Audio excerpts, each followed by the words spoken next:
అసలు పనులున్న చెట్టుకే రాళ్ళన్నట్టు మంచి పనులు చేసే వరకే నిందలు ఎక్కువ అనేది అయితే సత్యం అయితే తెలుసుకున్నాను. ఎందుకంటే ఎంత మంచి పని చేసినా కూడా మనకు ఎప్పుడు ఎవరో ఒకటి ఏదో ఒకటి అంటూనే ఉంటారు. ఏం పని చేయని వాళ్ళని అయితే ఎవరు ఏమని ఇలాంటి అనేవాళ్ళు అయితే ఎన్నో అనుకుంటారు. ఈ రోజు అయితే మనం మామిడికాయ పప్పు ఎలా చేయాలనేది అయితే చూద్దాము. ఇంకా మామిడికాయల పైన ఉన్న తొక్క తీసేసి ముక్కలుగా కట్ చేసుకోవాలి. కడాయి పెట్టుకొని అందులోనే ఆయిల్ వేసుకొని జీలకర్ర ఆవాలు 2 ఎండుమిర్చి అలాగే ఆనియన్స్ అయితే వేసుకోవాలి. బాగా మగ్గిన తర్వాత 1 టేబుల్ స్పూన్ అల్లం పేస్ట్ అలాగే కొంచెం పసుపు వేసుకొని మనం కట్ చేసి పెట్టుకున్న మామిడికాయ ముక్కలు ఉన్నాయి కదండి, ఇందులో వేసుకొని కొంచెం బాగా మగ్గించుకోవాలి.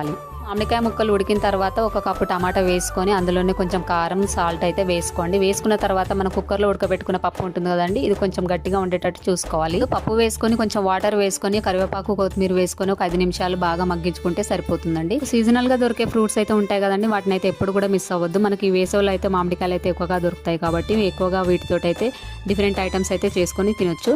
సో ఇది అండి ఈరోజు వీడియో కనుక మీకు నచ్చినట్టయితే లైక్ చేయండి, షేర్ చేయండి, అలాగే కామెంట్ చేయండి. Thanks for